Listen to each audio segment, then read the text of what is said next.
We are live. Howdy, y'all. Joe Hills here, recording as I always do in Nashville, Tennessee. And welcome to Moby Dick, chapters 43 through question mark. Hark through... What? We'll see how far we get. I am joined in studio tonight by my fantastic fiancé, fresh off a flight from London, Badger Spanner, as well as my friend from high school, Palmer. So, Palmer, if you want to say hello, you have a microphone. Let's get some volume levels. All right. Thank you, Joe. How's that? Yeah, you're coming in loud and clear. Badger, you're way back there, so you got to be extra loud. Hello! That kind of went through. We're not going to have Badger reading unless we do some hot swapping or sharing of mics. We've got a lot of headphones in the studio. Only 2 microphones. Okay, so I'm going to post a link to Moby Dick chapter 43. Hark what we're reading. And then I'm going to pin that link for anybody who wants to read along. Manually unpin at the end of the stream. Juliet Graves writes, "Howdy chat and happy birthday, Joe. We'll probably not stay super long, but I'm here now." Thank you, Juliet Graves. Rubens Williams. M. Carr says, "Howdy Badger, howdy Palmer." Jello says, "Happy birthday." Goofy Red says, "Hi." Lady DW says, "Howdy Joe, howdy Badger." Tiger Lily Kitty says, "Happy birthday, Joe." Thriplex says, "Hi Joe." Welcome. Thank you so much, everybody, for the birthday wishes and the kind words. Howdy Kindle, howdy Finn Tim, howdy Adam78. We're going to jump right in. Palmer, do you have chapter 43 pulled up? Aye. Okay. So we're going to try something. We have had in-studio guests for Dracula, but never for Moby Dick. This is our first live in-studio guest reading of Moby Dick. So, without further ado, chapter 43 of Moby Dick, or the Whale, by Herman Melville. Hark. Hist! Did you hear that noise, Kabako? It was the middle watch. A fair moonlight, the seamen were standing in a cordon, extending from one of the freshwater butts in the waist to the scuttlebutt near the taffrail. In this manner, they passed the buckets to fill the scuttlebutt, standing, for the most parts, on the hallowed precincts of the quarterdeck. They were careful not to speak or rustle their feet. From hand to hand the buckets went, in the deepest silence, only broken by the occasional flap of a sail and the steady hum of the unceasingly advancing keel. It was in the midst of this repose that Archie, one of the cordon, whose post was near the after hatches, whispered to his neighbor, a cholo, the words above. Hist! Did you hear that noise, Kabako? "Take the bucket, will you, Archie? What noise do you mean?" There it is again, under the hatches. Don't you hear it? A cough. It sounded like a cough. "Cough be damned! Pass along the return bucket!" There, again. There it is. It sounds like 2 or 3 sleepers. Turning over now. "Caramba! Have done, shipmate, will ye? It's the 3 soaked biscuits you ate for supper turning over inside of ye. Nothing else! Look to the bucket!" Say what you will, shipmate. I've sharp ears. "Aye, you're the chap, ain't ye, that heard the home of the old Quakeress's knitting needles 50 miles at sea from Nantucket. You're the chap!" Grin away. We'll see what turns up. Hark ye, Kabako. There it is. Somebody's down in the afterhold that has not yet been seen on deck. And I suspect our old mogul knows something of it, too. I heard Stubb tell Flask, one morning watch, that there was something of that sort in the wind. The bucket! And that concludes chapter 43 of Moby Dick, or the Whale, by Herman Melville. Hark! So, welcome, everybody. We jumped right in there. Thank you, Palmer, for that fantastic performance as Archie. Thank you. I'm glad to have you here tonight. Thank you for joining me for my birthday dinner. We are just hanging out here. Right now on Minecraft, what I'm doing is I'm smelting a bunch of glass. I try to do the most boring tasks in Minecraft during these Moby Dick streams. So that way, people are like, oh, thank God he's reading Moby Dick. This would be really boring otherwise.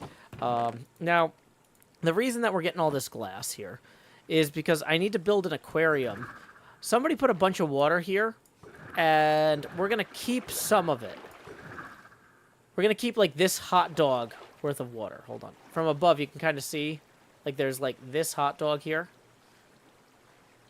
Can you kind of see that in there? If you can you see it up there if you can't see it here? Yeah, Okay, cool. I see the dog. Yeah. So we're going to basically wall in this hot dog, and then we're going to unflood the rest of it. Are hot dogs a unit of measurement in Minecraft? A lot of times? No. So we're actually building Eero Saarinen's Bell Laboratories campus from Homedale, New Jersey. And it's got 2 sets of oval ring roads with a 900-meter grand diameter and a 600-meter minor diameter. And so inside of those kind of concentric ovals, there's these like weird hot dog shaped areas. And let me fly up here. Unfortunately, because this is all flooded, it's kind of hard to see. But yeah, this got flooded yesterday when I was picking up Badger at the airport. Badger is my fiance's internet name. I probably should have said that. Yay. Lady DW says, LMAO somebody. My friend doesn't know who flooded this. It wouldn't matter if I gave a proper name or not. How many German YouTubers can you name? Me? Yeah. I don't even want to get started. I don't want to hog the mic. Yeah, so none. Short version. There. Yeah. So basically, we're gonna we're gonna unmove all this water. All this water along here. This vast sea. That's all new. That wasn't there 48 hours ago. Because I'm trying to build this giant oval that stretches a massive area around here. So yeah, Eero Saarinen in the late 50s and early 60s developed the Bell Laboratories Research and Development Campus in Homedale, New Jersey.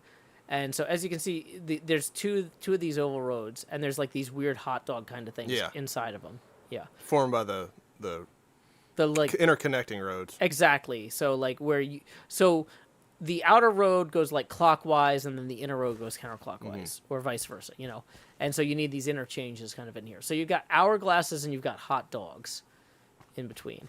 So anyway, I was not expecting this, but this is fine. I've been building this area as kind of a canvas for other people on the server to come and do whatever they want. And this guy kind of went a little bit further than I was expecting. So we're going to keep the core concept of the idea, which is a lot of water, but we're going to restrict it to that one hot dog. Because I feel like one hot dog that's completely filled with water is maybe the appropriate amount for an area of this scale and grandeur. And then we'll remove the rest of the water later. Which seems like a challenge, but like with Minecraft physics, I can do it. I can't really see much right now. My camera is also messed up. My eyeball is not focused.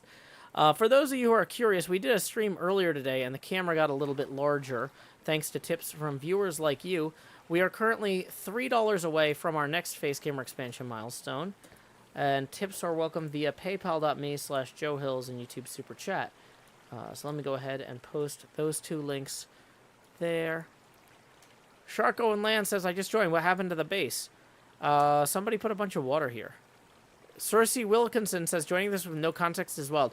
Well, here's the context. It's my birthday, and one of my friends from high school is here. And I'm like, hey, if you don't want to drive home right after dinner, you can sober up and we can read Moby Dick. And it's like, wait, is that a real thing? Yes. Okay.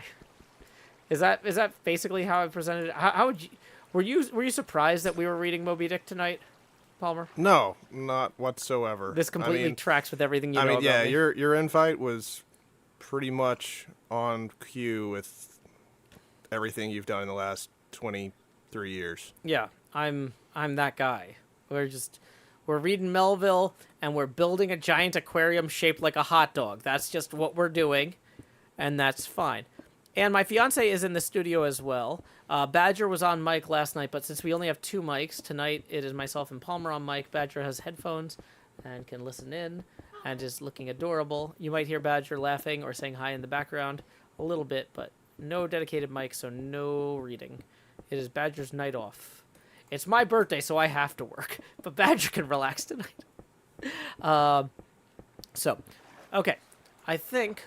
now that we've kind of set the stage a little bit here, we are ready to jump into chapter 44. So I'm going to update those what we're reading links so that everybody following along at home can jump to chapter 44 of Moby Dick or the Whale. What we're reading. Gonna copy and paste the new link. Is just the whale really the subtitle of the book? It's or the Whale. Or the whale? Yeah. It's not like an and the whale. Mm-hmm. Moby Dick and the Whale would be a different story. Yeah. You know? That'd be two whales. Would be completely different. Yeah, if it was Moby Dick nor the Whale, that would be very questionable. Mm-hmm. Like, what does that even mean? Welcome, Zora Moog. Glad you could join us. Thank you for the kind birthday wishes. Unbuckled Spaghetti, Lady Oolong, Alpaca-tastic, Chef Nutmeg, Stellar Spider, Magenta Avocado, Dottie Matrix, Adam78, and Moon Roses. I think I already said hi to Finn, Tim, and Kindleless. Welcome, welcome, welcome. Zor the Whale. Okay, so here's where it gets fun. When I was reading before Palmer, I wasn't actually, like, super aggressively playing Minecraft. I was just kind of standing in one place while some furnaces cooked some glass. It sounds similar to the one time I played Minecraft. What did you accomplish the one time you played Minecraft? I'm genuinely curious. I located a village, Mm-hmm. and within that village found a house, Okay. and I hid in the house for about 2 hours Okay.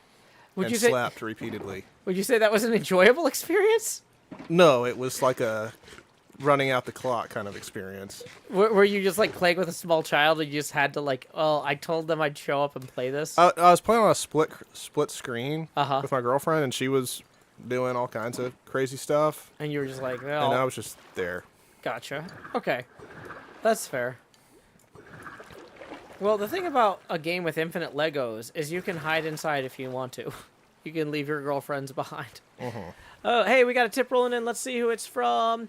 It's from Kathleen. Thank you very much, Kathleen, who tips 10 and says, happy birthday. That is going to get us 7 past our next face camera expansion milestone. So here we go. It's time to expand. Jost. Do. And we are going to lower the Joe opacity now to 9%, getting us very close to the entrance of the Beetlejuice. Alrighty. Palmer, when I say the Beetlejuice, I know I sent you that card of me dressed as King Charles, but did you have any context for that?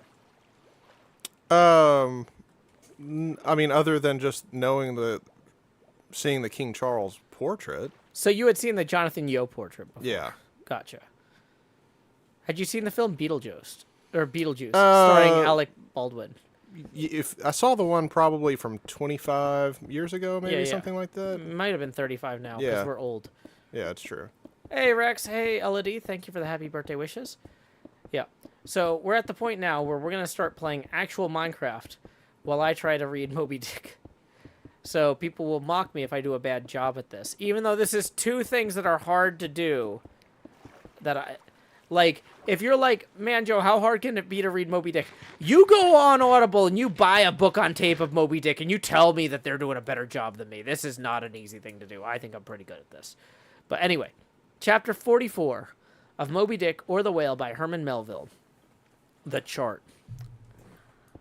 Had you followed Captain Ahab down into his cabin after the squall that took place on the night succeeding that wild ratification of his purpose with the crew, you would have seen him go to a locker in the transom and, bringing out a large wrinkled roll of yellowish sea charts, spread them before him on the screwed-down table. Then, seating himself before it, you would have seen him intently study the various lines and shadings which there met his eye, which with slow but steady pencil, trace additional courses or spaces that before were blank. At intervals, he would refer to piles of old log books beside him, and wherein were set down the seasons and places in which, on various former voyages of various ships, sperm whales had been captured or seen. While thus employed, the heavy pewter lamp suspended in chains o'er his head continually rocked with the motion of the ship, and forever threw shifting gleams and shadows of lines upon his wrinkled brow, till it almost seemed that while he himself was marking out lines and courses on the wrinkled charts, some invisible pencil was also tracing lines and courses upon the deeply marked chart of his forehead. But it was not this night in particular that, in the solitude of his cabin, Ahab thus pondered o'er his charts. Almost every night they were brought out. Most every night some pencil marks were effaced and others were substituted. For, with charts of all 4 oceans before him, Ahab was threading a maze of currents and eddies, with a view to the more certain accomplishment of that monomaniac thought of his soul. Now, to anyone not fully acquainted with the ways of the Leviathans, it might seem an absurdly hopeless task thus to seek out one solitary creature in the unhooped oceans of this planet. But not so did it seem to Ahab, who knew the sets of all tides and currents, and thereby calculating the driftings of the sperm whale's food, and also call into mind the regular ascertained seasons for hunting him in particular latitudes, could arrive at some reasonable surmises, almost approaching to certainties, concerning the timeliest day to be upon this or that ground in search of his prey. So assured indeed is the fact concerning the periodicalness of the sperm whales resorting to given waters, that many hunters believe that, could he be closely observed and studied throughout the world, were the logs for one voyage of the entire whaling fleet carefully collated, then the migrations of the sperm whale would be found to correspond in invariability to those of the herring shoals or the flights of swallows. On this hint, attempts have been made to construct elaborate migratory charts of the sperm whale. Since the above was written, the statement is happily borne out by an official circular issued by Lieutenant Maury of the National Observatory, Washington, April 16th, 1851. By that circular, it appears that precisely such a chart is in the course of completion, and portions of it are presented in the circular. This chart divides the ocean into districts of 5 degrees of latitude by 5 degrees of longitude, perpendicularly, through each of which districts are 12 columns for the 12 months, and horizontally through each of which districts are 3 lines, one to show the number of the days that have been spent in each month in every district, and the 2 others to show the number of days in which whales, sperm or right, have been seen. Besides, when making a passage from one feeding ground to another, the sperm whales, guided by some infallible instinct, say, rather secret intelligence from the deity, mostly swim in veins, as they are called, continuing their way along a given ocean line with such undeviating exactitude that no ship ever sailed her course by any chart with 1/10 of such marvelous precision. Though, in these cases, the direction taken by any one whale may be straight as a surveyor's parallel, and though the line of advance be strictly confined to its own unavoidable straight wake, yet the arbitrary vein in which at these times he is said to swim generally embraces some few miles in width, more or less, as the vein is presumed to expand or contract, but never exceeds the visual sweep from the whale ship's mastheads. When circumspectly gliding along this magic zone, the sum is that at particular seasons within the breadth and along that path, migrating whales may with great confidence be looked for, and hence not only at substantiated times, but upon well-known separate feeding grounds could Ahab hope to encounter his prey. But in crossing the widest expanses of water between the grounds he could, by his art, so place and time himself on his way, as even then not to be wholly without prospect of a meetin'. There was a circumstance which at first sight seemed to entangle his delirious but still methodical scheme. But not so in the reality, perhaps. Though the gregarious sperm whales have their regular seasons for particular grounds, yet in general, you cannot conclude that the herds which haunted such and such a latitude or longitude this year will turn out to be identically the same with those that were found there the preceding season.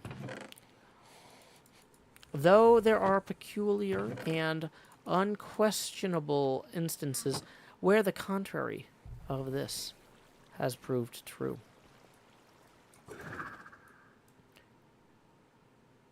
In general, by the same remark, only within a less wide limit, applies to the solitaries and hermits among the mature, aged sperm whales. So that though Moby Dick had in a former year been seen, for example, on what is called the Seychelles Ground in the Indian Ocean, or Volcano Bay on the Japanese coast, yet it did not follow that were the Pequod to visit either of those spots at any subsequent corresponding season, she would infallibly encounter him there. So, too, with some other feeding grounds where he had at times revealed himself. But all these seemed only his casual stopping places and ocean inns, so to speak, not his places of prolonged abode, and where Ahab's chances of accomplishing his object have hitherto been spoken of, allusion has only been made to whatever wayside antecedent extra prospects were his.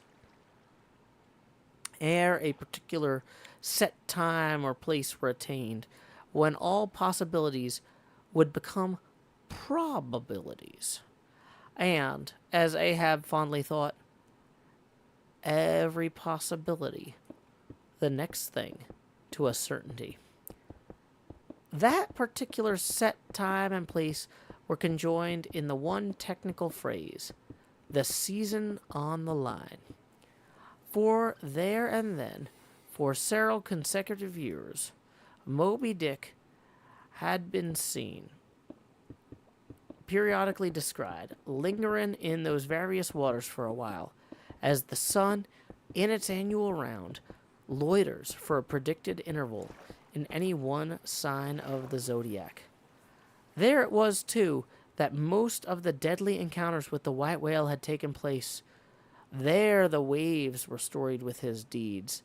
There also was a tragic spot where the monomaniac old man had found the awful motive to his vengeance.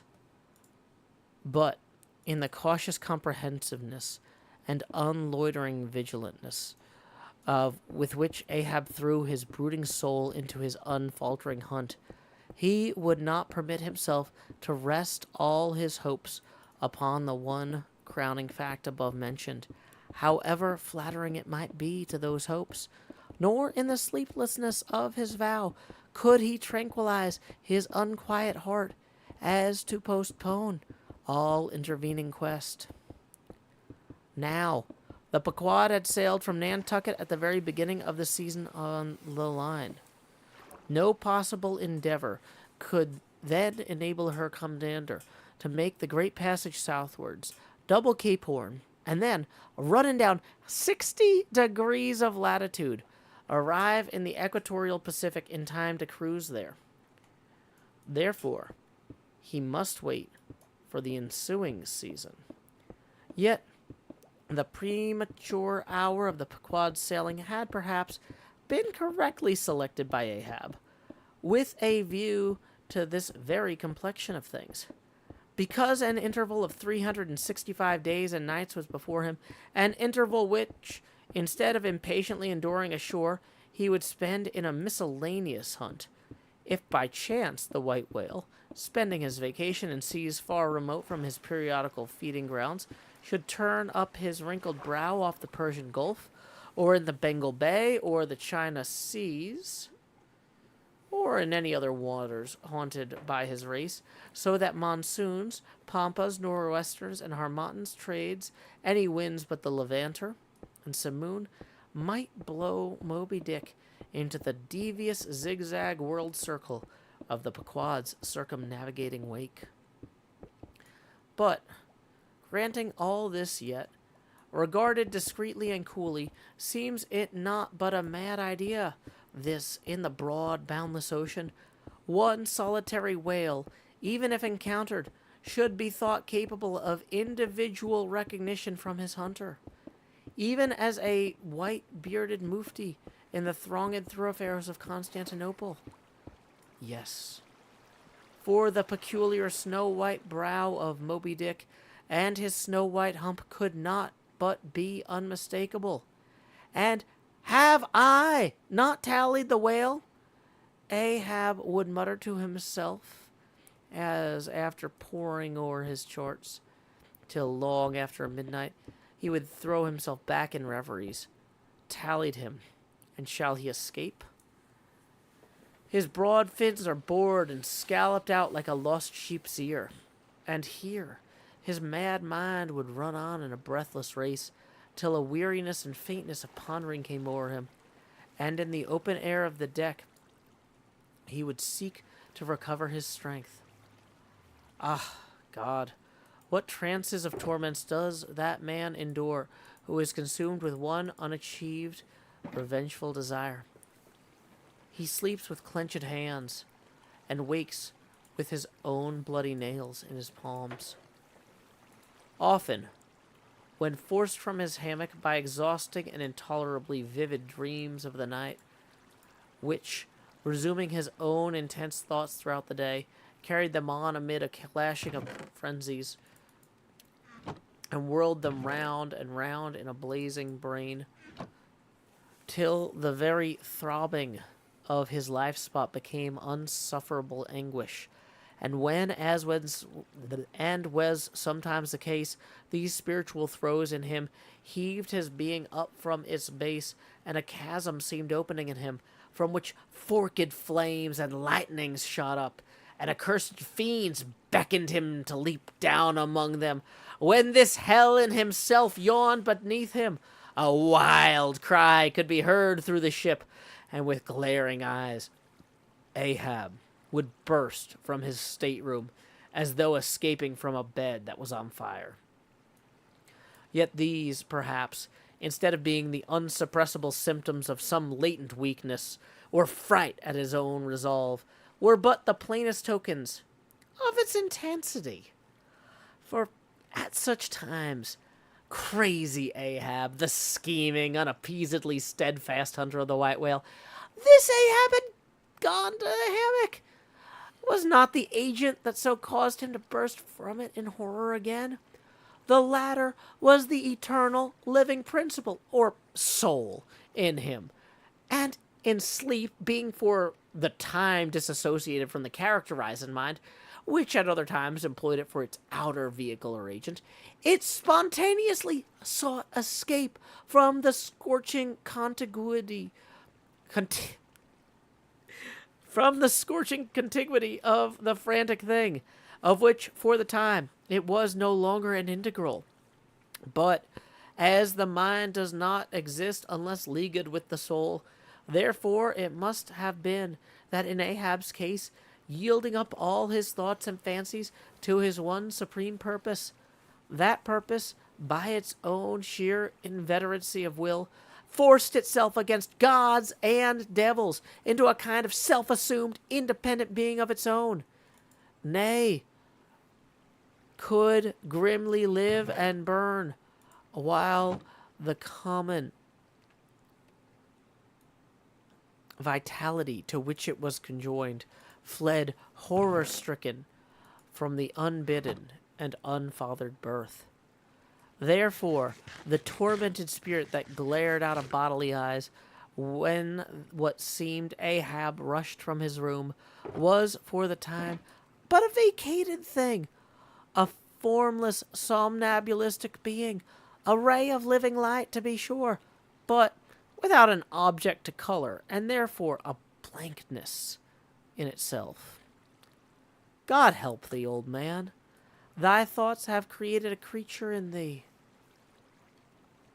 And he whose intense thinking thus makes him a Prometheus, a vulture feeds upon that heart forever. That vulture, the very creature he creates. And that was chapter 44 of Moby Dick or the Whale by Herman Melville. The chart. Thank you, Palmer, for reading that footnote there. No problem. Yeah, this chapter did not have a lot of dialogue in it. None. None. We had one footnote to give Palmer. The next one has no dialogue either. I just looked ahead. Oh, good. I love affidavits. It's a very lengthy sound narrative. Yeah. I mean, I think this one is a footnote here. There's Yeah, it's an not asterisk, it's yeah. not embedded or Yeah. indented, but yeah. Now we're gonna take a little break before we jump right back into Moby Dick. So, has Ahab seen the white whale multiple times, or just the one time where Just the one time. Other Okay. people, the harpooneers on the ship, Okay. have all seen Moby Dick, So he's kind of collated all of their information, and that of other whale ships. and he's too. trying to track them. Yeah, and so so the time that he saw the whale, they tried to harpoon it, and Moby Dick rammed their harpoon boat, which is like smaller than the main ship, right? Yeah, I think the Pequod's got 3. I think. Yes, and so Moby Dick rammed the harpoon boat that Ahab was commanding at the time, and Ahab straight up ran up the harpoon boat with his like belt knife and tried to stab Moby Dick in the eye. And yeah. Moby Dick turned and grabbed his leg with his mouth and bit his leg off. Yeah. But yeah, so So it's a mutual hatred. So it didn't go well last time they fought. But Ahab thinks he's going to have the advantage this time because he's not going to come at him with a knife. Or so he thinks. We'll see how it goes. Do the investors, do the ship's owners know Ahab's obsession? No. And that's something that comes up earlier. That, like, they think it's good that he wants to go out to sea again. Because they're, like, worried about him. And it's like, oh, it's good that he's getting back into his work or whatever. They don't realize he's obsessed with this particular whale. But they're still hunting other sperm whale, though, right? And right whales. They're still Yeah. making money. So the goal of the ship is to hunt as many sperm whales as possible. And to fill... So they don't even... When they ship, they don't fill the boat with barrels that are empty. They fill the boat with hoops and staves to make barrels. Okay. And then a bunch of food and water. And so the idea is it's like a 3-year voyage. And they might put in at port occasionally, but like in theory they can stay out there basically indefinitely. Whereas they're going through their food and water, they're building new barrels to hold the sperm oil. Okay. Because when they harvest the whale, they don't need all of the whale meat. They just need that whatever they use oil. to make the oil, yeah. Yeah. And so they fill the barrels with oil. They want to get 3 years worth of oil and come home. Is basically a successful voyage. And so Ahab, he said, like, yeah, I really want to get Moby Dick, but he also needs to make sure. So the crew is not the same crew he had last time. He has the same officers for the most part, but the harpooneers and the general Starbuck. crew, yeah, they're all relatively new. Like they signed on this time. And so he needs to have them out. They're basically running drills when they're hunting other whales. Because, yeah, he's like, I got to get Moby Dick. And So it's practice for Moby Dick. exactly. So he's doing what the owners want him to do by filling other barrels with whale oil. Although, at this point in the narrative, we haven't gotten to any of that yet. But I feel like this isn't huge spoilers for a book that came out, like, 150 years ago. True. So, but yeah, so his plan is, yeah, we're going to hunt other whales if we happen upon them. But we're looking for Moby Dick. Okay. Sir Fallslot says, just popping in to wish you happy birthday. Yeah, thank you. Also, thank you to Everybody else wishing us happy birthday stuff. Sean Cockrell says, anyone tell me if I missed the Patreon server stuff? I don't know what that is. Mahizero says, gas spoilers, question mark? Elodie says, the Ahab versus Moby Dick flashback was so cool. And also that Palmer did a great job with the footnote. So there you go, Palmer. Thank you. Yay. Elodie says, what would Ahab ever do if he actually managed to kill the whale? Well, I don't know if you've seen the film The Dark Knight, but I imagine it would be like the Joker in The Dark Knight. But yeah, so the thing about this book is they haven't actually hunted a single whale yet. Oh, okay. We are on chapter 45. Okay? And like only in like chapter 40 did like Ahab, I don't know if it was actually 40. Let me check the thing here. At what point does Ahab actually explain what they're doing to everybody? Chapter 36, I think the quarterdeck is where he calls everybody onto the quarterdeck and then like tells them what they're doing. This is 36 chapters into this novel. Geographically, where are they at this point in the world? I think they're aiming to, like, they're in the equatorial regions at this point in the story, and I think they're aiming to go around Cape Horn. Okay. But they're not there yet. But yeah. So, yeah. There's a lot going on. And I feel like the next chapter, I'm just looking at the first words of the next chapter. Oh, yeah, I forgot to mention, it's a viewer-supported stream. Or I mentioned it earlier, but we've been going for over a half hour. I try to mention at least every 30 minutes that tips are welcome via paypal.me/showhills and YouTube Super Chat. Pickled Monkey tips 20 and says, happy birthday, Joe. Hope you're having a good evening and enjoy the rest of your weekend. Thank you so much. We were 13 away from the next face camera expansion milestone, and now we are 7 past. So here we go. It's time to Whoa. So Palmer, this software I'm using to make the camera really big, it's supposed to be used for like overlaying a bunch of video stuff. It's not supposed to be used to make your eyes this large. This is me like abusing the tools that I have. So we're gonna lower the Joe opacity now to 6%. But yeah, they really start fighting me when the camera gets this big. Like stuff starts breaking in weird ways. That puts us now 13 away from the next face camera expansion milestone and 33 away from the entrance of the Beetlejuice. So. Elodie says, I'm a dog chasing cars. I don't know what I'd do with one if I caught it. But it's Ahab and a whale, and cars don't yet exist. Neon Wyvern says, who's our guest today? In studio, we have my friend from high school, Palmer, who was just hanging out with us for my birthday dinner. And my fiance, Badger Spanner, is also in the studio, although not on mic, because there's not like enough parts in this to justify having everybody on mic. But so far, this really has been one part. I'm sorry. This is the book that Melville wrote. Okay. But yeah.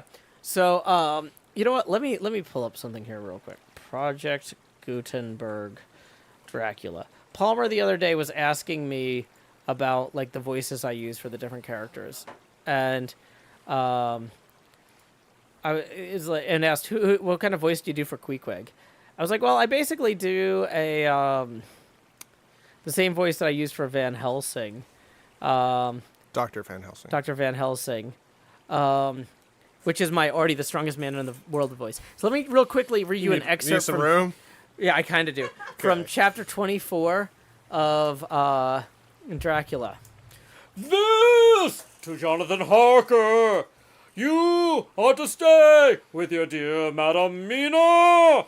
We shall go to make our search, if I can call it so, for it is not search, but knowing, and we seek confirmation only.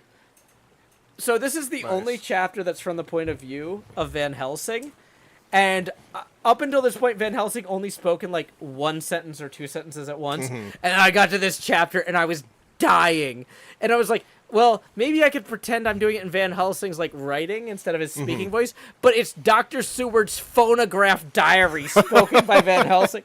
So I had to read this whole chapter. I was dying by the end of this. Although I got here in this Jonathan Harker's journal.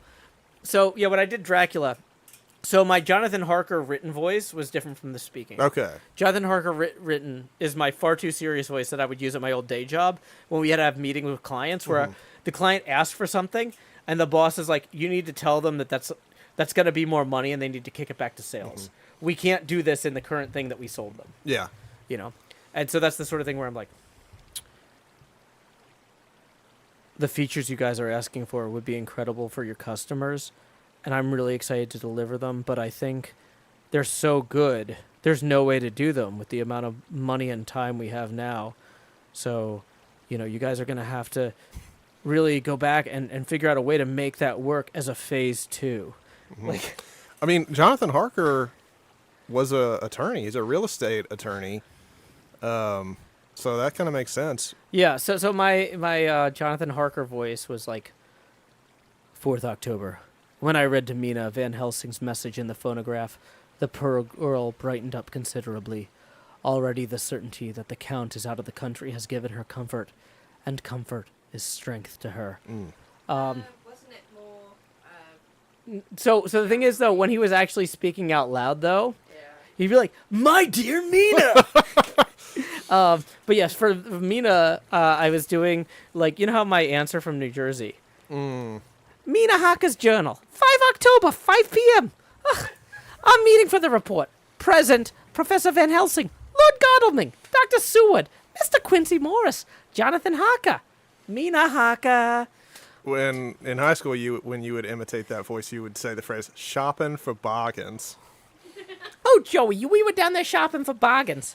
Yeah.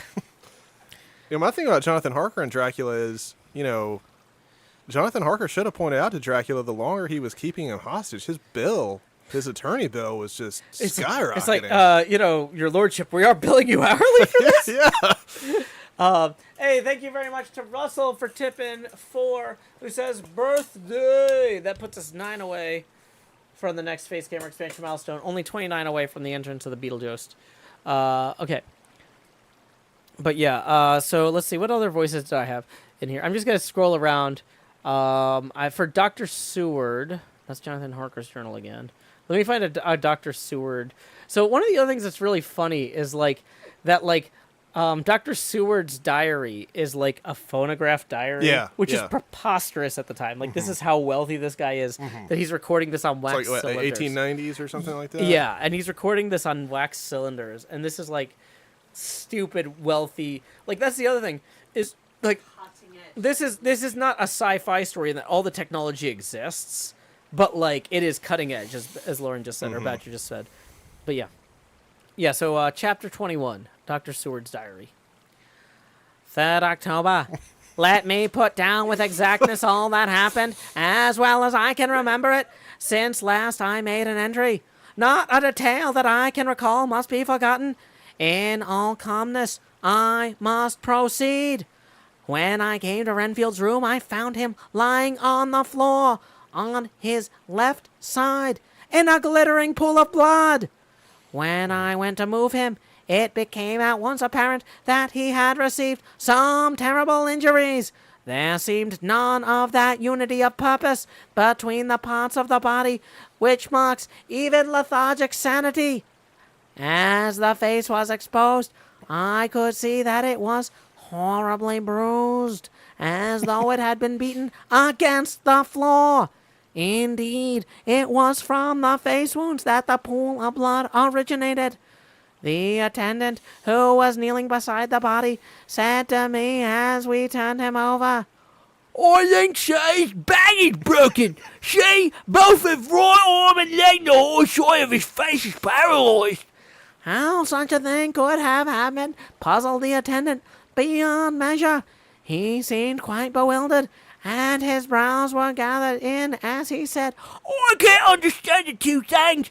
He could mark his face like that by beating his head on the floor. I saw a young woman do it once in the Everfield soil. For anyone could lay hands on her, and I suppose he might have broke his neck by falling out of bed if he got into awkward kink. For what life of me, I can't imagine how two things occur." I can't maintain this accent. That's some like I'm really drifting really backwoods English That's really accent right I'm there. drifting a lot there. But anyway, so yeah. you get the core concept. I got it. Yeah. So, unfortunately, Moby Dick has not had quite as much meandering accents. In a lot of the chapters, I'm just reading the narration, and apparently, this next one is an affidavit. Now, that's I believe a legal term for like an affable David. Yeah, it's a person named David who is nice. That's right. Are there any? Oh, David Tennant. No. There's the one who killed Goliath. Oh yeah, that one. That one was very popular. He played flute. What, King David? Yeah. Was it a flute or a lute? Was it a lute? I It don't might have been a know. lute. What is a lute?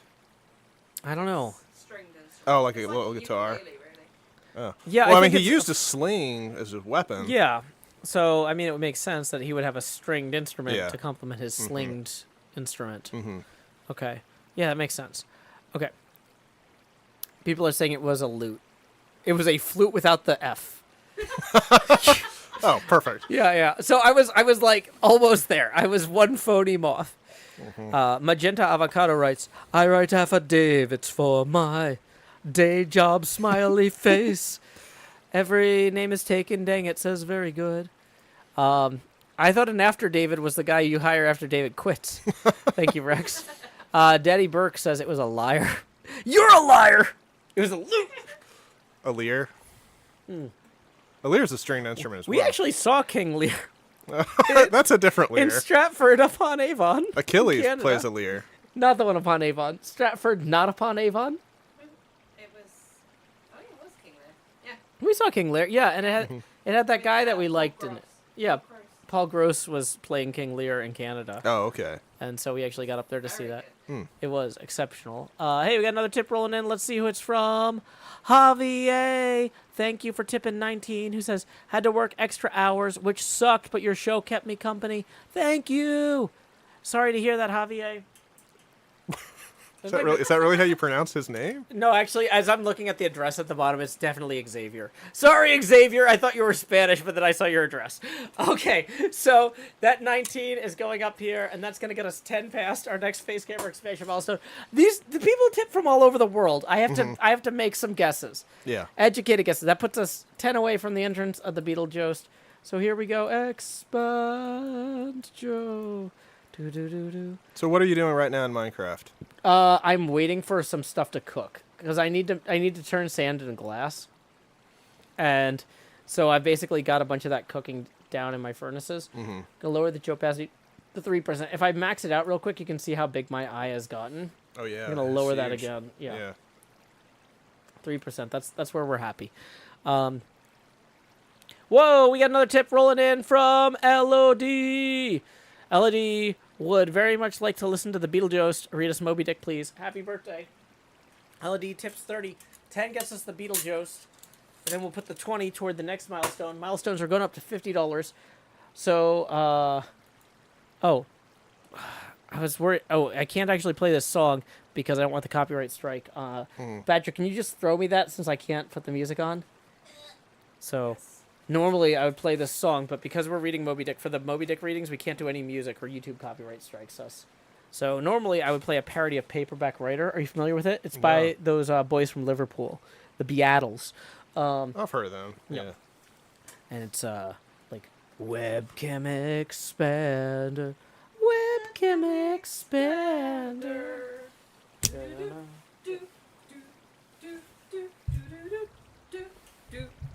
Your collar's popped. You want me to fix it? No, I got it.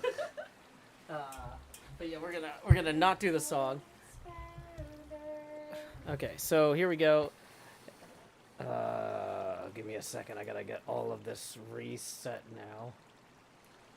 It's off-color optics from a broken cam, and some of the chat just throws up their hands. The Jost is Beetle for showtime now. It's a heady job, and he wants to be a webcam expander. Webcam expander. Okay, so I'm down here in slot 9, putting the hot bar. What up? Everybody, it's me, the Beetlejuice. We are now $30 away from the next face camera expansion milestone. Those have gone up from 20 to 50. Thanks to LOD. Tips are welcome via paypal.me/Joe Hills and YouTube Super Chat. So, okay, where were we? Chapter 45, the affidavit. So we're going to go ahead and we're going to post a link to that in here. what we're reading. So anybody coming in can know what we're reading and be like, why? We get a lot of whys. This is just part of what we do here. Okay, so we're gonna pin that message. Place pin message. Okay. So let's go down and we're gonna check on our smelters here. And then we're gonna start digging and start reading.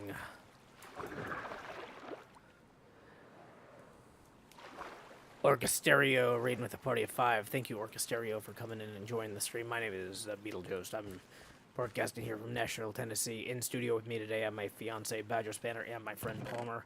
We're going to be reading Chapter 45, The Affidavit of Moby Dick. Palmer, so you see the part after the asterisk there. Oh my god, that's really far in. Yeah, I'm going to get comfortable. Yeah, so, yeah, you got a little while until we get to the extracts from Chase's narrative, but I'll let you read those when we hit those. Hey, thank you, Orchestereo, who writes happy birthday from the Couch Crew. We are just about to read Chapter 45, The Affidavit of Moby Dick. And I'm immediately realizing I screwed this up. I was going to get some underwater breathing potions so I don't have to worry about dying while I... You know, it's really hard to read Moby Dick while you play Minecraft. Fun fact, you kids. You might not know that. It is actually a challenge. So, like, having something that stops me from drowning when I go underwater is pretty crucial in that process. So we're going to grab the rest of this glass here, and then we're going to throw this back in there. Okay, so we're going to wait for the sun to set. Use the bed, chug the potions, and go in the water. Chapter 45 of Moby Dick, or The Whale, by Herman Melville. So far as there may be of a narrative in this book, and indeed, as indirectly touching one or two very interesting and curious particulars in the habits of sperm whales, the foregoing chapter, in its earlier part, is as important as one will be found in this volume. But the leading matter of it requires to be still further and more familiarly enlarged upon, in order to be adequately understood, and, moreover, to take away any incredulity which a profound ignorance of the entire subject may induce in some minds, as to the natural verity of the main points of this affair. I care not to perform this part of my task methodically, but shall be content to produce the desired impression by separate citations of items practically or reliably known to me as a whaleman, and, from these citations I take it, the conclusion aimed at will naturally follow of itself. First, I have personally known 3 instances where a whale, after receiving a harpoon, has effaced a complete escape, and, after an interval, in one instance of 3 years, has again been struck by the same hand and slain, when the 2 irons, both marked by the same private cipher, have been taken from the body. In the instance where the 3 years intervened between the flinging of the 2 harpoons, and I think it may have been something more than that, the man who darted them, happening, in the interval, to go in a trading ship on a voyage to Africa, went ashore there, joined a discovery party, and penetrated far into the interior, where he traveled for a period of nearly 2 years, often endangered by serpents, savages, tigers, poisonous miasmas, with all the other common perils incident to wandering in the heart of unknown regions.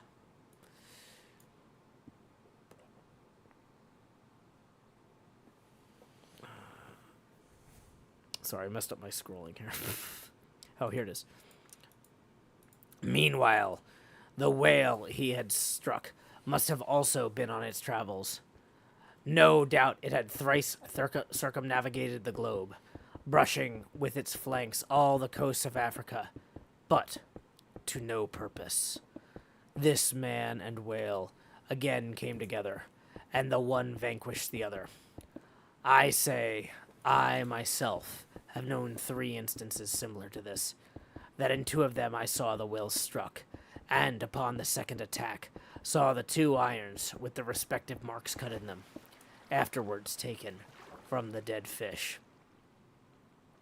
In the 3-year instance, it so fell out that I was in the boat both times, first and last, and the last time distinctly recognized a peculiar sort of huge mole under the whale's eye, which I had observed there 3 years previous. I say 3 years, but I am pretty sure it was more than that. Wait. Did I read this twice? Here are 3 instances, then, which I personally know the truth of, but have heard many other instances from persons whose veracity in the matter there is no ground to impeach. Okay, here's the problem with reading this book out loud, is that Ishmael keeps repeating himself. He keeps saying, I know 3 instances, and I'm like, am I screwing this up? But like, this guy's just all over the place, right? No, he repeated it. He repeated the 3 instances twice. Oh my gosh, it's a challenge. It's a challenge. If you guys enjoy me reading Moby Dick, if I screw up bad enough, I ask for more money. It's not a great incentive system, I'll tell you that. Well, my issue is in that description of that first instance. Yeah. He's talking about Africa. Yeah. And about all the tigers that were there. There are no tigers in Africa. Oh, well, that's good to know. So I don't know about the veracity of the affidavit. Maybe Ishmael doesn't know anything about Africa, it turns out. Okay. Clearly. Secondly, it is well known in the sperm whale fishery, however ignorant the world ashore may be of it, that there have been several memorable historical instances where a particular whale in the ocean has been at distant times and places popularly cognizable. Why such a whale became thus marked was not altogether and originally owing to his bodily peculiarities as distinguished from other whales, for however peculiar in that respect any chance whale may be, they soon put an end to his peculiarities by killing him and boiling him down into a peculiarly valuable oil. No. The reason was this, that from the fatal experiences of the fishery there hung a terrible prestige of perilousness about such a whale as there did about Rinaldo Rinaldini. Is that like a famous Italian guy? Is this a guy? You want me to look it up while you're reading? Is this guy in Dante's Inferno? I'll look it up while you're reading. reading. Yeah, it's like, oh yeah, this guy was in the maw of Satan with Judas. Rinaldo Rinaldini. Like, I feel like this is a reference, like, guys, this guy was a regular Evel Knievel, right? Like, I feel like I should know this. But Rinaldo Rinaldini, that's a really good name to get famous with, if you're gonna get famous. Oh,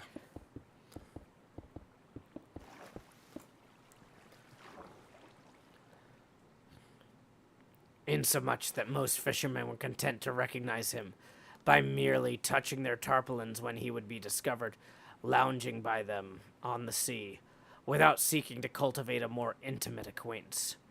Like some poor devils ashore that happen to know an irascible great man, they make distant and obtrusive salutations to him in the street, lest if they pursued the acquaintance further, they might receive a summary thump for their presumption. But not only did each of these famous whales enjoy great individual celebrity, nay, you may call it an ocean-wide renown. Not only was he famous in life and now is immortal in forecastle stories after death, but he was admitted into all rights, privileges, and distinctions of a name, had as much a name indeed as Cambyses, as Caesar. Was it not so, O Timor Tom? Thou famed Leviathan, scarred like an iceberg, who so long didst lurk in the oriental straits of that name, whose spout was oft seen from the palmy beach of Bombay. Was it not so, O New Zealand Jack, thou terror of all cruisers that cross the wakes in the vicinity of the Tattoo Land? Was it not so, O Morquan, king of Japan, whose lofty jet, they say at times, assumed the semblance of a snow-white cross against the sky. Was it not so? Oh, Don Miguel, the Chilean whale, marked like an old tortoise with mystic hieroglyphs upon the back. In plain prose, here are 4 whales. So I looked it up. Okay. Rinaldo Rinaldini Okay. was a 1797 novel 1797. Okay. by a person named Christian Auguste Vulpius. Okay. The full name of the book is Rinaldo Rinaldini, the Robber Captain, and it's about an Italian swashbuckler. Okay. And then and then this would have been after Melville. In 1927, there was a German silent adventure film based on it. Okay. So presumably, though, the silent adventure film Melville wasn't aware of. Yeah, but I guess he would have read the novel. Okay. So apparently, Rinaldo Rinaldini was really popular or recognizable at the time. Okay. I'm trying to think who's like somebody that's like David Copperfield might be a modern equivalent in terms of like David Copperfield came out about as far ago from now as Rinaldo Rinaldini did from then. That Is that maybe a good guess? So- or would you want to suppose a better suggestion? so Moby Dick would have been what, like the 1840s? 1850s, I think. 1850s? it came out. So it'd been about 50 years after this novel. Okay, so 50 years after now, what novel came out in the 1970s? Oh, okay. So Rinaldo Rinaldini would be like the Terrence Mann of, Sure, yeah. That's fine. from everybody's favorite novel, Shoeless Joe. That'll work. Stephanie Hall, we have Palmer in the house, one of my friends from high school who was here for my birthday dinner. He was the Jack Sparrow of his day, says Rex Verdi. Hey, we got a tip rolling in from Cake in the Night, who says, Happy birthday, Joe. Thank you, Cake in the Night. That puts us now 20 away from the next Face Camera expansion milestone. Appreciate it. Stephanie Hall says, Hi, Palma. Hey there. Okay, because... Now I'm going to go down a whole rabbit hole here. Shoeless Joe novel. 1982 magic realism novel by W.P. Kinsella. Okay, so Ray Kinsella lives and farms in Iowa where he grows corn with his wife Annie. So wait, is that 50 years ago? No, that's only 40. So we need famous novels from 1974. That's the Windows search thing. Okay, we need Google. Novels from 1974. What were the best-selling novels in 1974?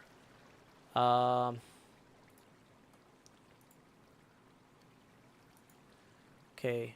Where the Sidewalk Ends. Never heard of it. Oh, we actually have a copy of it.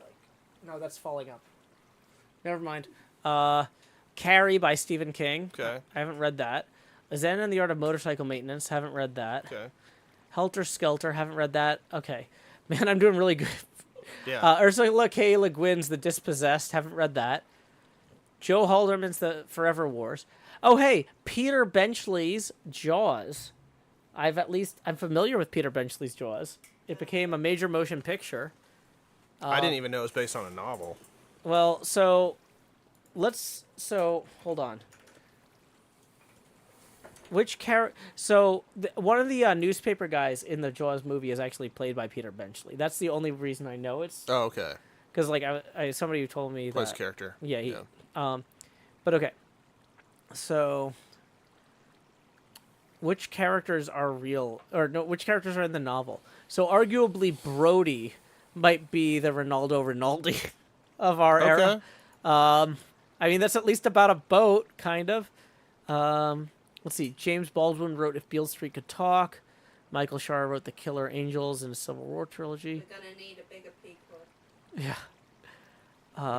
Boy, a lot of these books from 1974 did not have a lot of lasting power, I'll tell you that. Not a good year in literature. Yeah, I'm looking. There's maybe there's something. There's a Walk It in My Pocket. Judy Blume's Blubber. There's another book about a whale. Yeah. All right. So, yeah.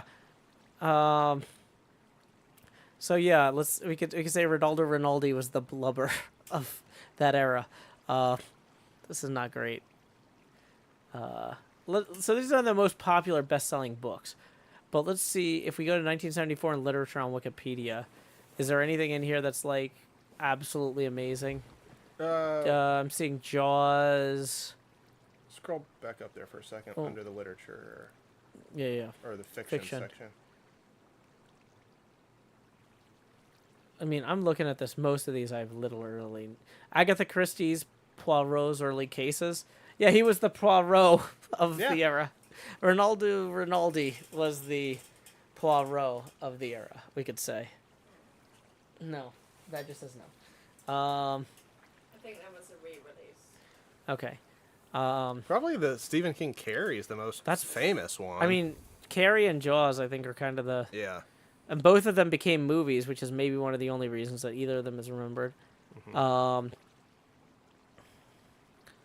But yeah, in terms of drama, the plays that came out that year, not really recognizable. Wait, hold on. Yeah. Nothing. Hold on, go back to the nonfiction. Yeah, All the President's Men by Carl Bernstein and Bob Woodward. That was maybe a big one. So maybe Ronaldo Rinaldi was the G. Gordon Liddy of that era. Could we say that? Oh, the Shelby Foote Civil War trilogy. That's a huge historical novel, but But yeah, I'm not sure that any of those would be the equivalent of Ronaldo Rinaldi. maybe General Lee. I don't know. Yeah, I don't think that's gonna work, unfortunately. I was like, there's no way to do this that doesn't sound like you're making fun of a Japanese accent. You could try portmanteauing the names together and it's a problem. It's not good. The Mindstream says The Dispossessed and The Forever War are big with sci-fi fans. Yeah, I haven't read either of those. Probably should, but Sondheim produced Sweeney Todd in 1974. Well, there we go. Yeah.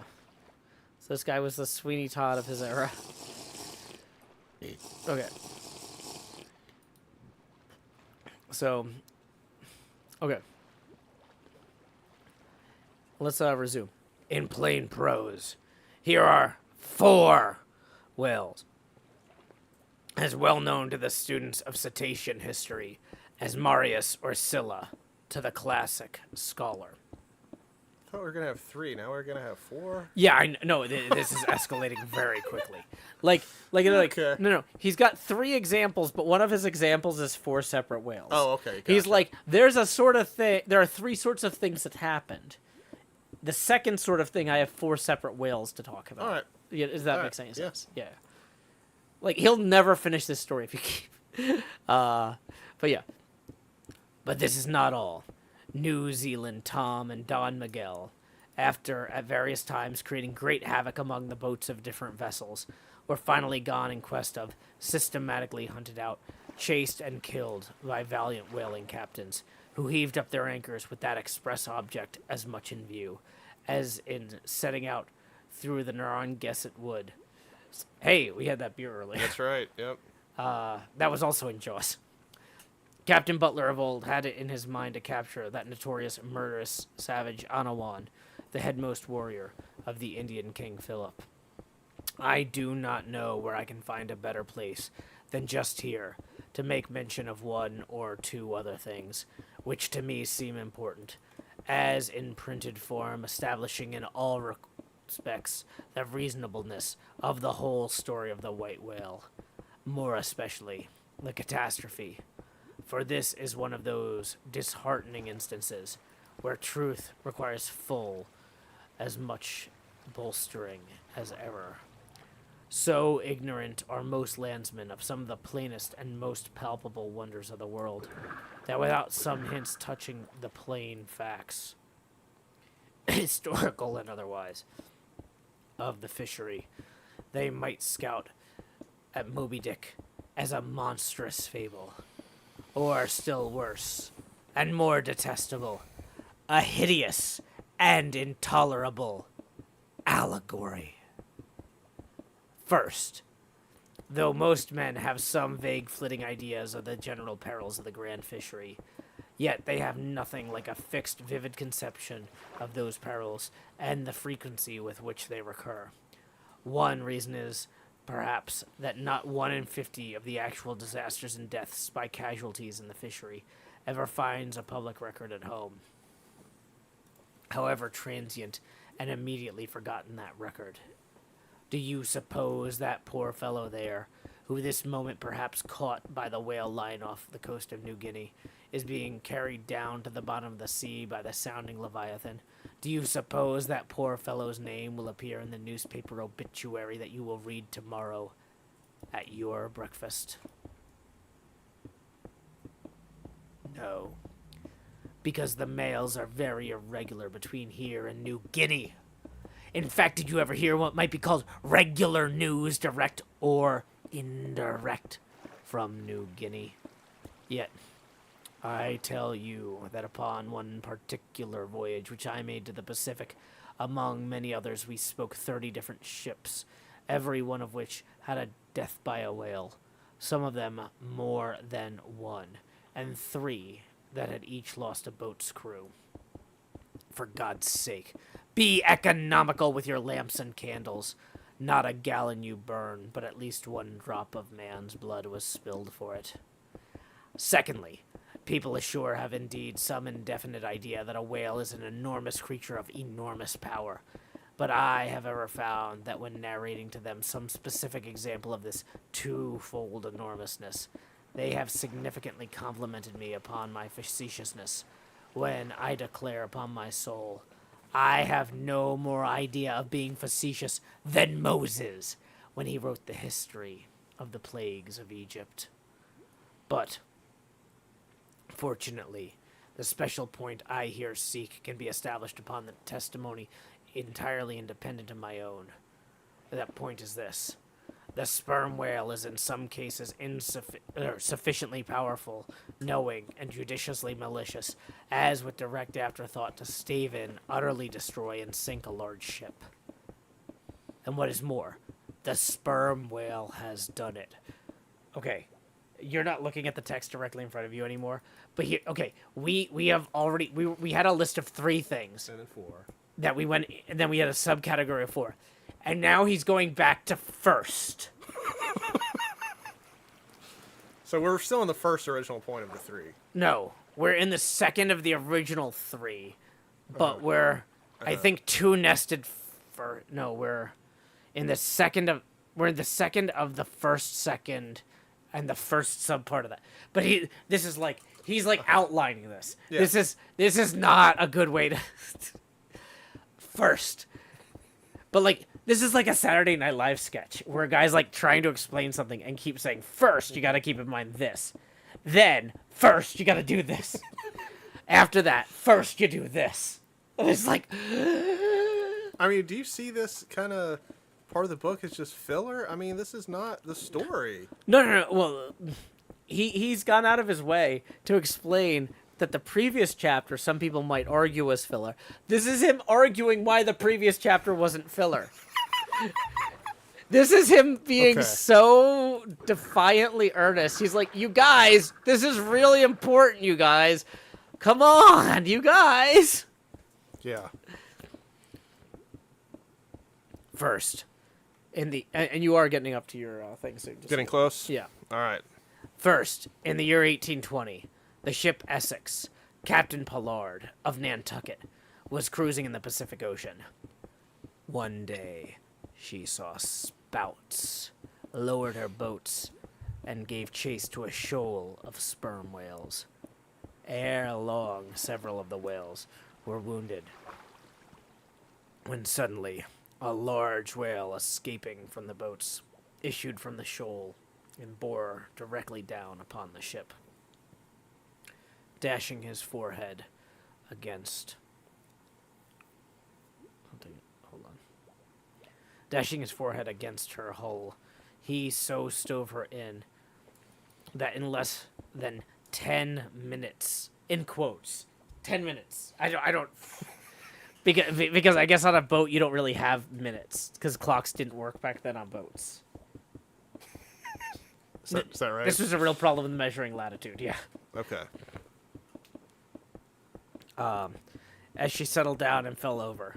Not a surviving plank of her has been seen since. After the severest exposure, part of the crew reached the land in their boats. Being returned home at last, Captain Pollard once more sailed for the Pacific. In command of another ship. But the gods shipwrecked him again upon unknown rocks and breakers. For the second time his ship was utterly lost, and, forsaking the sea, he has never attempted it since. At this day, Captain Pollard is a resident of Nantucket. I have seen Owen Chance, who was the chief mate of the Essex at the time of the tragedy. I have read his plain and faithful narrative. I have conversed with his son, and all this within a few miles of the scene of the catastrophe. The following are extracts from Chalky's narrative. Every fact seemed to warrant me in concluding that it was anything but chance which directed his operations. He made 2 several attacks upon the ship, at a short interval between them, both of which, according to their direction, were calculated to do us the most injury by being made ahead and thereby combining the speed of the 2 objects for the shock, to effect which the exact maneuvers which he made were necessary. His aspect was most horrible, and such as indicated resentment and fury. He came directly from the shoal which had just before entered, and in which we had struck 3 of his companions, as if fired with revenge for their sufferings. Again, at all events, the whole circumstances taken together, all happening before my own eyes, and producing at the time impressions in my mind of decided, calculating mischief on the part of the whale, many of which impressions I cannot now recall, induce me to be satisfied that I am correct in my opinion. Here are his reflections some time after quitting the ship, during a black night in an open boat, when almost despairing of reaching any hospitable shore. The dark ocean and swelling waters were nothing. The fears of being swallowed up by some dreadful tempest, or dashed upon hidden rocks, with all the other ordinary subjects of fearful contemplation, seemed scarcely entitled to a moment's thought. The dismal-looking wreck and the horrid aspect of the revenge of the whale wholly engrossed my reflections, until day again made its appearance. In another place, page 45, he speaks of the mysterious and mortal attacks of the animal.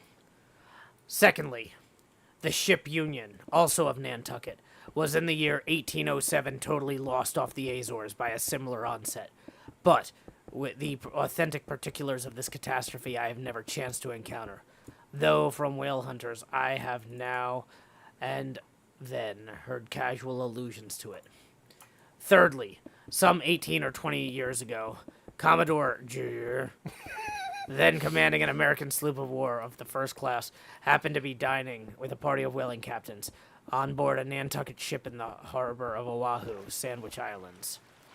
Conversation turning upon whales, the Commodore was pleased to be skeptical, touching the amazing strength ascribed to them by the professional gentlemen present. He peremptorily denied, for example, that any whale could smite his stout sloop of war to cause her to leak so much as a thimbleful. Very good, but there is more coming. Some weeks after, the Commodore set sail in this impregnable craft for Valparaiso, but he was stopped on the way by a portly sperm whale that begged a few moments' confidential business with him. That business consisted in fetching the Commodore's craft with such a thwack that with all his pumps going, he made straight for the nearest port to heave down and repair. I am not superstitious, but I consider the Commodore's interview with the whale as providential. Was not Saul of Tarsus converted from unbelief by a similar fright? I tell you, the sperm whale will stand. No nonsense. I now refer you to Langsdorff's Voyages for a little circumstance in point, peculiarly interesting to me, to the writer thereof. Langsdorff, you must know, by the way, was attached to the Russian Admiral Kronstern's famous discovery expedition, and the beginning of the present century. Captain Langsdorff thus began his 17th chapter. By the 13th of May, our ship was ready to sail, and by the next day we were out in the open sea, on our way to Och. Blah. The weather was very clear and fine, but so intolerably cold that we were obliged to keep on our fur clothing. For some days we had very little wind. It was not until the 19th that a brisk gale from the northwest sprang up. An uncommonly large whale, the body of which was larger than the ship itself, lay almost at the surface of the water, but was not perceived by anyone on board till the moment when the ship, which was at full sail, was almost upon him, and so it was impossible to prevent it striking against him. We were thus placed in the most imminent danger, as this gigantic creature, setting up its back, raised the ship 3 feet at least out of the water. The masts reeled, and the sails fell altogether. While we were below, all sprang instantly on the deck, concluding that we had struck upon some rock. Instead of this, we saw the monster sailing off with the utmost gravity and solemnity. Captain de Wolf applied immediately to the pumps to examine whether or not the vessel had received any damage from the shock, but we found that very happily it had escaped entirely uninjured. Now, the Captain de Wolf here alluded to as commanding the ship in question is a New Englander, who, after a long life of unusual adventures as a sea captain, this day resides in the village of Dorchester, near Boston. I have the honor of being a nephew of his. I have particularly questioned him concerning this passage in Langsdorff. He substantiates every word. The ship, however, was by no means a large one, a Russian craft built on the Siberian coast, and purchased by my uncle after bartering away the vessel in which he sailed from home. In that up-and-down manly book of old-fashioned adventure, so full, too, of honest wonders, The Voyage of Lionel Wafer, one of ancient Dampier's old chums, I found a little matter set down so like that I just quoted from Langsdorff, that I cannot forbear inserting it here for corroborative example, if such be needed. Lionel, it seems, was on his way to see John Fernando, as he calls the modern Juan Hernandez. If you want to pick it up here. Okay. In our way thither, he says, about 4 o'clock in the morning, when we were about 150 leagues from the main of America, our ship felt a terrible shock, which put our men in such consternation that they could hardly tell where they were or what to think. But everyone began to prepare for death, and indeed the shock was so sudden and violent that we took it for granted the ship had struck against a rock. But when the amazement was a little over, we cast the lead and sounded, but found no ground. The suddenness of the shock made the guns leap in their carriages, and several of the men were shaken out of their hammocks. Captain Davis, who lay with his head on a gun, was thrown out of his cabin. Lionel then goes on to impute the shock to an earthquake, and seems to substantiate the imputation by stating that a great earthquake, somewhere about that time, did actually do great mischief along the Spanish land. But I should wonder. I should not much wonder if, in the darkness of that early hour of the morning, the shock was after all caused by an unseen whale, vertically bumping the hull from beneath. I might proceed with several more examples. I suspect he is about to give several more. Yeah. Oh my gosh, how long does this chapter go? Well, a second ago, he's like, I'm going to give another example if it's needed. If it's needed. But, like, here it is. Yeah. It's needed. Yeah, Badger's here too, just not reading out loud. Badger's done. Badger's like, I'm done with these examples. Too many examples. Peace! The British don't need this many examples. No. Okay. I might proceed with several more examples, one way or another known to me, of the great power and malice at times of the sperm whale. In more than one instance, he has been known not only to chase the assailing boats back to their ships, but to pursue the ship itself, and long withstand all the lances hurled at him from its decks.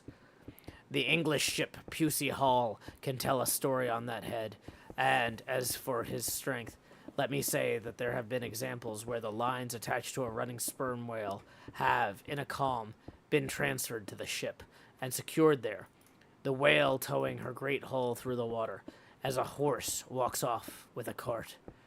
Again, it is very often observed that if the sperm whale, once struck, is allowed time to rally, he then acts, not so often with blind rage, as with the willful, deliberate designs of destruction to his pursuers. Nor is it without conveying some eloquent indication of his character, that upon being attacked, he will frequently open his mouth and retain it in that dread expansion for several consecutive minutes. But I must be content with only one more and a concluding illustration, a remarkable and a most significant one, by which you will not fail to see that not only is the most marvelous event in this book corroborated by plain facts of the present day, but that these marvels, like all marvels, are mere repetitions of the ages, so that for the millionth time we say amen with Solomon. Verily, there is nothing new under the sun. In the 6th Christian century lived Procopius, a Christian magistrate of Constantinople, in the days when Justinian was emperor and Belisarius general. As many know, he wrote the history of his own times, a work every way of uncommon value. By the best authorities, he has always been considered a most trustworthy and unexaggerating historian, except in some one or two particulars, not at all affecting the matter presently to be mentioned. Now, in this history of his, Procopius mentions that during the term of his prefecture at Constantinople, a great sea monster was captured in the neighboring Propontis, or Sea of Marmora, after having destroyed vessels at intervals in those waters for a period of more than 50 years. A fact thus set down in substantial history cannot easily be gainsaid, nor is there any reason it should be. Of what precise species this sea monster was is not mentioned, but as he destroyed ships as well as for other reasons, he must have been a whale, and I am strongly inclined to think a sperm whale. And I will tell you why. Are you surprised? Are you surprised he's going to tell you why? We're going to an example from the 600s. Yeah.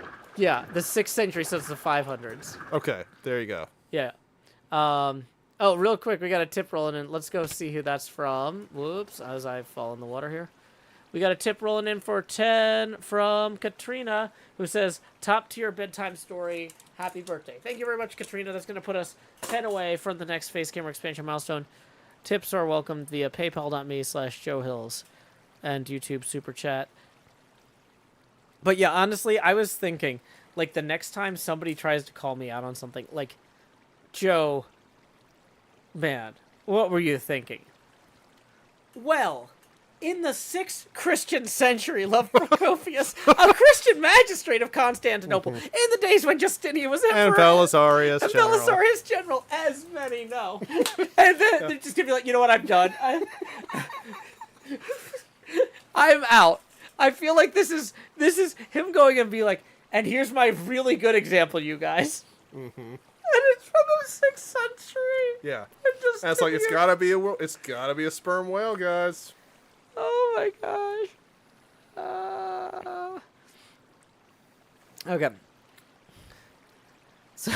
So he's sure it was a whale and probably a sperm whale, and I will tell you why. For a long time, I fancied that the sperm whale had been always unknown in the Mediterranean and the deep waters connecting with it. Even now, I am certain that those seas are not, and perhaps never can be.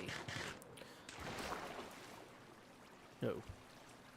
Sorry, that guy's gonna shoot me. I'm gonna move away. Even now, I'm certain those seas are not, and perhaps never can be, in the present constitution of things, a place for the habitual gregarious resort. But further investigations have recently proved to me that in modern times there have been isolated instances of the presence of the sperm whale in the Mediterranean. I am told on good authority that on the Barbary coast, a Commodore Davis of the British Navy found the skeleton of a sperm whale. Now, as a vessel of war readily passes through the Dardanelles, hence a sperm whale could, by the same route, pass out of the Mediterranean into the Propontis. In the Propontis, as far as I can learn, none of that peculiar substance called brit is to be found, the ailment of the right whale. But I have every reason to believe that the food of the sperm whale, squid or cuttlefish, lurks at the bottom of that sea, because large creatures, but by no means the largest of that sort, have been found at its surface. If, then, you properly put these statements together and reason upon them a bit, you will clearly perceive that according to all human reasoning, Procopius's sea monster, that for a half-century stove the ships of a Roman emperor, must, in all probability, have been a sperm whale. Seems like a reasonable conclusion. And thus concludes Chapter 45 of Moby Dick, or The Whale, by Herman Melville. Welcome, Silent Whisperer Raiders. My name is Joe Hills. I'm broadcasting live from Nashville, Tennessee. I have in studio with me tonight my friend Palmer. Hey, Cub fan, welcome. My friend Palmer was out here for my birthday dinner earlier, and now we are reading Moby Dick as we do every Saturday night. Well, normally I read Moby Dick to the viewers, but Palmer, this is your first time ever being here for a novel reading. Mm-hmm. Was this roughly aligned with how I presented this to you, or do you feel like I grossly misrepresented this to you when I told you about this? No, I think it's pretty accurate. I mean, these chapters are pretty dense narrative. It's not the most captivating or interactive. But I mean, I think one of the interesting things about this is just kind of the words that he uses for places. Like in that last chapter, he called Hawaii the Sandwich Islands, which is very dated. Yeah, very dated. Yeah, I mean, I don't know how much of this actually is, knowledge he gained on his own voyage or voyages. Well, I mean, like, this is a fictional tale, Yeah. but, like, it's like a heavily researched fictional tale is part of where this gets weird. It's like too heavily researched. Yeah, it's obnoxiously heavily researched. Because it's not a novel at this point. At this point, it's a... Well, it's a guy arguing about why his novel is believable. This is the sort of thing that you send back to your editors when they're like, dude, you need to cut this chapter. This makes no sense. And he's like, no, this actually happened on 8 different whaling ships. One of which was in the 600s. But or 500s. The problem is, he's not sending this as notes to the editor. He has a chapter 44 was a chapter justifying a bunch of stuff. And then chapter 45 is him saying, you might think the previous chapter was a waste of your time, but I'm going to explain why you really need to believe this and why this is absolutely legitimate. And so he doubled down. He has 2 chapters in a row where he does not advance the plot and just talks about historical whales. Yeah, not a single character appeared in either of those chapters. No. Like, when we get back to chapter 46, which we're not going to have time to read tonight, but chapter 46 does come back to Captain Ahab. Oh, finally. God. Finally. But yeah, no. So yeah, chapters 44 and 45. Well, no. In 44, we do talk about Ahab looking at the charts. So at least that features a character. Even though it's like, here's why Ahab looking at his charts is legit. Like, it does at least feature Ahab in 45. Yeah. In 46, it goes all the way off. Or, sorry. In 44, it features Ahab. 45, it goes all the way off the rails with the affidavit. But, yeah. So, this is somebody... One thing that I've noticed, though, is a lot of the viewers will say things like, I was going to complain about this. And then he immediately explained why I'm wrong for 8 paragraphs. So, he is at least, like, correctly anticipating the arguments people are going to make. Yeah. But maybe he's overdoing the amount that he needs to respond to it. Yeah, I mean, and he's writing this in an age where there's not, like, internet reviews and immediate criticism. I mean... Yeah, so it's like, how did he get this neurotic? Yeah, he's really insecure in his presentation. Yeah. But he's just like, look, guys, this is legit. Yeah. So, Who hurt him? Good question. So the thing is, though, too, when he wrote this, like, in some ways, this novel is kind of like Jodorowsky's Dune. Like, when Melville published this novel, this was not him, like, as an up-and-coming artist or whatever, right? He was already a famous published adventure novelist who wrote basically the modern-day equivalent, or the historical equivalent of, like, today's, like, airport paperbacks, right? So he had written a bunch of, like, adventure stories. So that's why I was such a fan of that Ronaldo Rinaldi person. Yeah, because that was kind of in the same genre as what he had written. So the thing is, he was, you know how, like, everybody, like, remembers, like, Ernest Hemingway was already famous when he went to Cuba to drink and smoke and ride around on his boat? Hunt submarines. Yeah. Like, basically, this story was written in Melville's, like, I'm already Ernest Hemingway phase. Okay. Right? Yeah. You know, so, and that's why it got published. Because he was already, like, famous. But he was famous, like, John Grisham famous. Or, who's that guy who wrote the Jack Ryan novels? Clive Cussler. Tom Clancy. Oh, yeah. Clive Cussler was... Clive Cussler was the other guy. Yeah. Those were great. that was like Sahara. Sahara, yeah, was really good. Inca You loaned me Gold. that, yeah. But yeah, so basically he was already Tom Clancy.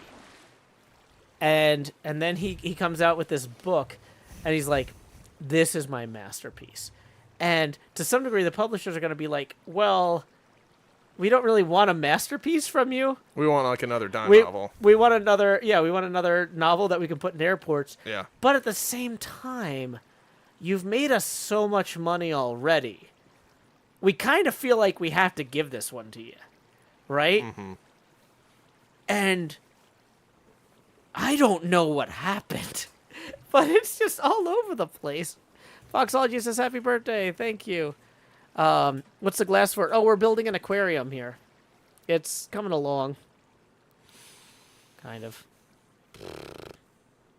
Oh, I got my my fancy zoom controls working. So yeah, you can... Whoops, now I'm underground. But yeah, you can see it there. And I've also got my little... So my character in Minecraft this season's a puppet. And I've got this thing where I can drop the camera and I can go stand behind things. And then I got this little puppet maw. So I can go, hello, it's me, Joe Hills here. According as I always do in Nashville, Tennessee.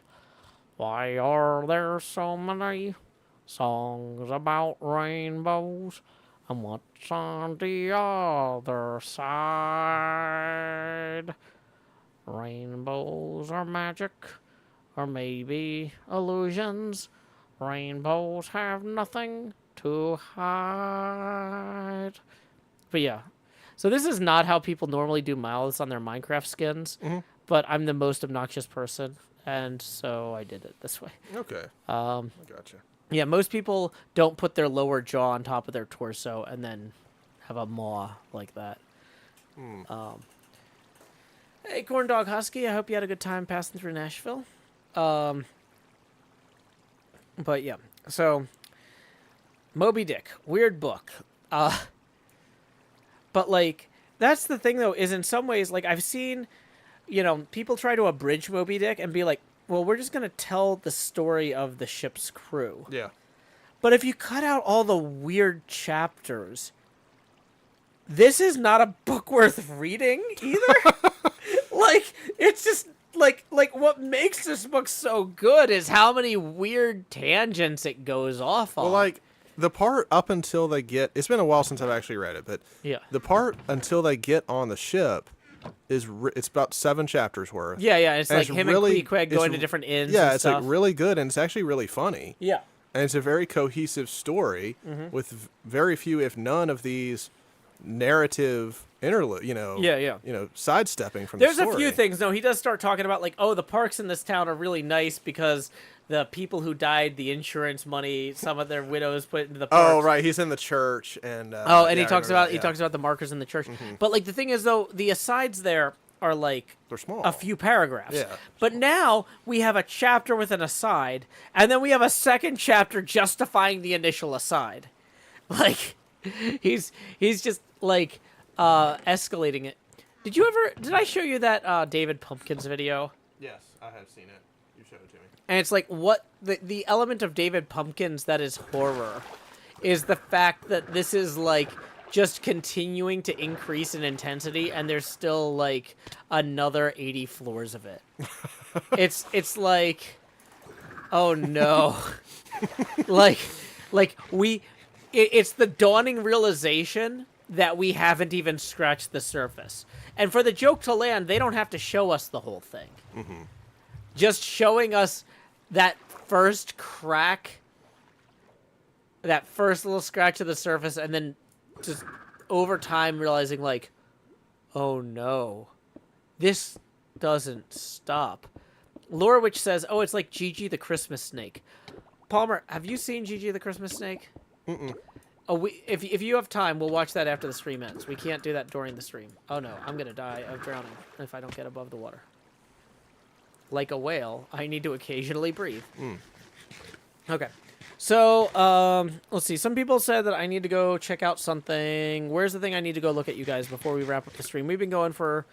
normally we do about 2 hours on these Saturday night streams. So I'm not sure how long this next thing's going to take. But apparently some people made something for my birthday I have to go look at. Where is that? If they're still here. If not, that's fine. If y'all want something on the agenda for the stream, you need to bother me like weeks in advance. Because otherwise, we're just going to drink and read Moby Dick. Which is a fair option.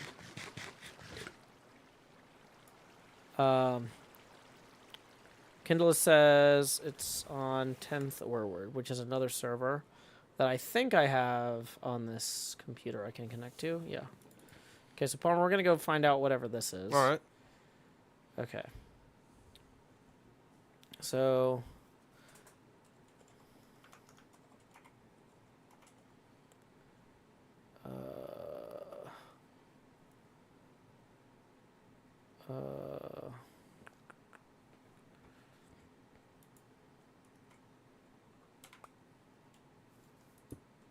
Give me a second. Apparently I had to go somewhere. I had to do some sort of occult thing real quick.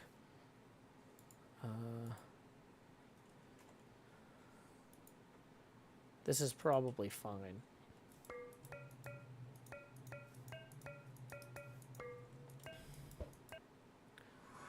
Okay. Wow. So, hello. What are we doing? Okay, that was... So I still don't know what we're doing, but we are at least here. So in this server, I am basically an Old Testament god, so I can fly or smite people or whatever. This is one of the servers I run for my Patreon patrons. And... Okay, teleport to Dottie Matrix. Okay, so what are we looking at here?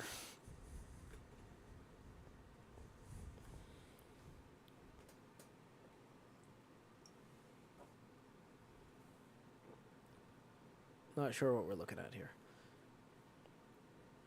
What? Did Kindle just crash the server? Was that... Are you guys? Did you guys find a glitch with the server you wanted to demo? What happened? Okay, well, good job, everybody. Is it? Okay, well, that was interesting. If you guys want to provide a technical write-up of what you wanted me to see, I'll take a look at it in the morning, because I'm not doing server maintenance tonight. I'll be right back. Yeah. Okay, so let's go ahead and figure out who we're going to raid. We're going to head over to twitch.tv/directory/following. I cannot tell the server to restart. I'm not on a computer that has that ability. This is my computer for gaming, not my computer for server maintenance. That was not supposed to be a glitch. Well, this is the only computer I have, so...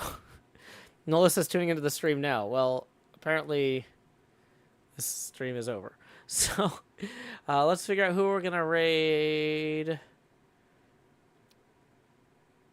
Let's see. It looks like Fox Cities Pinball is doing a tournament. If you guys want, I can go find the laptop after Palmer leaves and try and figure this out. If it doesn't... It should reboot on its own eventually, but it doesn't look like it's rebooting now. Yeah, okay, there we go. So we're raiding Fox City's Pinball. When you get over there, our raid message is... Oh, wait, no, that was Hermitcraft. When you get over there, our raid message is, howdy, y'all. Joe Hill's raid here. And thank y'all for hanging out. Thank you for having fun with me, read Moby Dick, for hanging out with Palmer, Badger, and I. Until next time, y'all, this is Joe Hills from Nashville, Tennessee. Keep adventuring. Click right now.